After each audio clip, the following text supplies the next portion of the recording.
Me diga o que é pior: não saber nada sobre desenvolvimento infantil e se sentir perdida, ou saber muito e ainda assim se sentir completamente inadequada?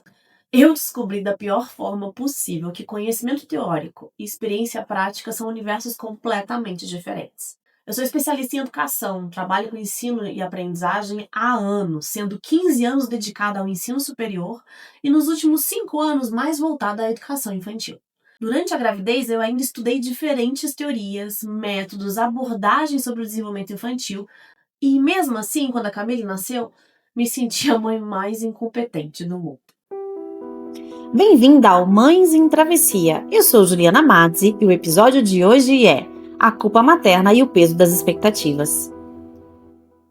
Hoje eu quero falar com vocês sobre um tipo específico de culpa materna. Aquela que surge quando você deveria saber o que está fazendo, mas não sabe. Quando todo mundo espera que você tenha as respostas, mas você só tem dúvidas. Se você já sentiu o peso de expectativas que não conseguiu cumprir, ou se já foi sua própria crítica mais dura na maternidade, este episódio é para você. Quando eu descobri que estava grávida, todo mundo ao meu redor ficou animado. Você vai ser uma mãe incrível, você entende educação, de desenvolvimento infantil. E eu sorria, porque eu achava que realmente seria mais fácil para mim. Eu estudei sobre desenvolvimento cognitivo, marcos motores, teorias de apego. Eu fiz planos de como seria a rotina da Camille, que atividades estimulantes eu faria com ela, criei um quarto Montessori, como é que eu criava então esse ambiente perfeito para o seu desenvolvimento. E aí a Camille nasceu. E junto com ela veio uma realidade que nenhum livro havia me preparado para enfrentar. Nos primeiros dias, quando ela chorava e eu não conseguia acalmá-la, eu pensava, como assim? Eu sei tudo sobre as necessidades de um recém-nascido, por que eu não estou conseguindo aplicar isso na prática? Por exemplo, teoricamente, eu sabia que os bebês precisam de rotina. Na prática, a Camille parecia não ter lido os mesmos livros que eu.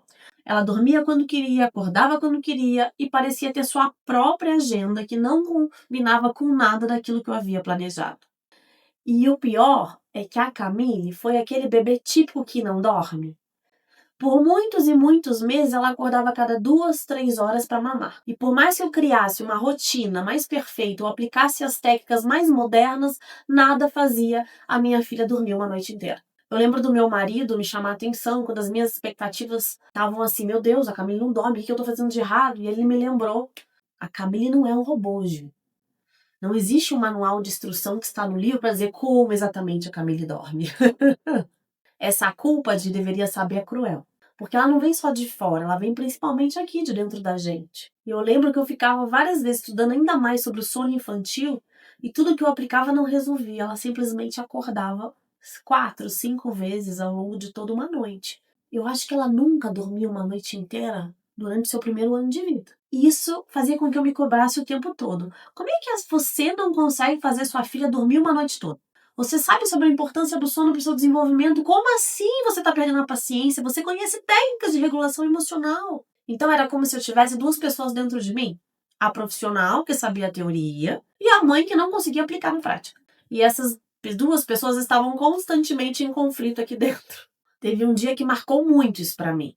A Camille estava passando por uma fase de birras intensas. Ela estava com 2 anos. Sabe o tal do Terrible Two? E uma amiga aqui da Itália, que também tem filhos, me disse assim, mas você não sabe lidar com isso? Você não trabalha com educação? E naquele momento eu senti um pouco de vergonha, sabe? Porque eu realmente sabia, teoricamente, sobre o desenvolvimento emocional, sobre acolher o sentimento, sobre as estratégias para lidar com a birra. Mas quando era minha filha ali, no meio da tarde, depois de uma noite mal dormida, com ela gritando no meio da rua e todo mundo olhando, toda essa teoria que eu sabia parece que desapareceu.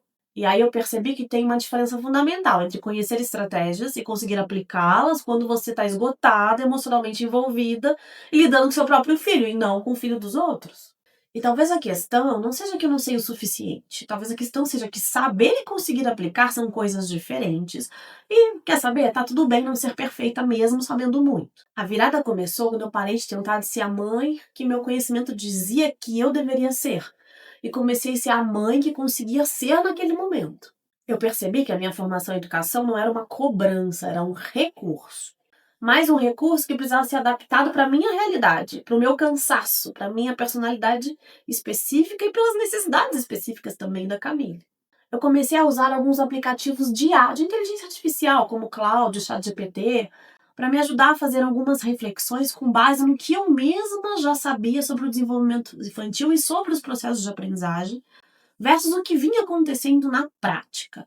E eu passei a categorizar os fatos não mais como teoria e realidade, mas o que eu sei e como eu posso adaptar isso para hoje, para este momento, com a energia que eu tenho agora. Por exemplo, eu sabia que as birras eram normais e saudáveis no desenvolvimento. Mas em vez de eu ficar me cobrando para ser a mãe zen, que acolhe perfeitamente todos os sentimentos, comecei a pensar, ok, como é que eu posso acolher essa birra de um jeito que funciona para nós duas, considerando que eu tô cansada e ela tá frustrada? E eu descobri algo libertador. Ser mãe especialista não significa ser mãe perfeita. Significa ser mãe consciente dos processos, mas também consciente das próprias limitações humanas. O meu conhecimento começou a ser meu aliado quando eu parei de usar como uma régua para me medir e comecei a usá-lo como ferramenta para me apoiar. Esses livros aqui não eram mais um lembrete do que eu deveria estar fazendo perfeitamente. Eram recursos para momentos específicos, estratégias para experimentar sem a pressão de acertar sempre. Hoje, meu conhecimento em educação me serve de uma forma completamente diferente na maternidade. Não como cobrança, mas como compaixão. Primeiro, porque quando a Camille passa por uma fase difícil, eu sei que é desenvolvimento, não é um problema. Isso me ajuda a ter paciência comigo mesma e com ela. Segundo, é que quando eu perco a paciência ou eu não consigo aplicar uma estratégia perfeitamente, eu sei que isso também é normal. Ser mãe é um processo de aprendizagem constante, mesmo para quem estuda sobre isso. E terceiro, eu posso adaptar estratégias para nossa realidade específica sem seguir uma receita pronta. Cada criança é única, cada família é única, cada momento é único, não é uma receita de bolo. Mas a descoberta mais importante foi esta. Meu conhecimento ele se tornou mais valioso quando eu parei de tentar ser uma mãe perfeita e comecei a ser uma mãe presente. E foi exatamente dessa jornada de transformar um conhecimento teórico em aplicação prática e compassiva que nasceram muitas das ideias que eu uso hoje para ajudar outras mães. Pequenas estratégias adaptáveis que funcionam na vida real, não só na teoria. Se você é uma mãe que sabe muito sobre o desenvolvimento infantil, educação, psicologia ou qualquer área relacionada à criação de filhos, e mesmo assim se sente perdida às vezes, você não tá sozinha não. Saber muito não te obriga a ser perfeita. Na verdade, saber muito pode te dar um presente ainda maior. A capacidade de ser compassiva com seus próprios erros e limitações. Porque quando você entende os processos de desenvolvimento, você sabe que aprender inclui errar. E isso vale para os nossos filhos, mas também vale para nós.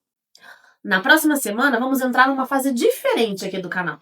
Vou começar a compartilhar estratégias práticas, coisas concretas que me ajudaram nessa jornada de reconstrução maternal. Começando por algo fundamental. Como é que a gente reconstrói amizades depois da maternidade? Mas hoje eu quero que você me conte. Você já sentiu essa culpa de deveria saber mais? Em que área da maternidade você se cobra mais? E como você lida com a distância entre o que você sabe teoricamente e o que consegue aplicar na prática? Lembra, ser mãe consciente não significa ser mãe perfeita. Significa ser mãe presente, compassiva e disposta a aprender, inclusive com os próprios erros. E se você quer saber mais sobre como eu transformei essa autopressão em estratégias práticas e gentis, fica ligada nos próximos vídeos. Até a próxima conversa. E lembra, você já sabe muito mais do que imagina.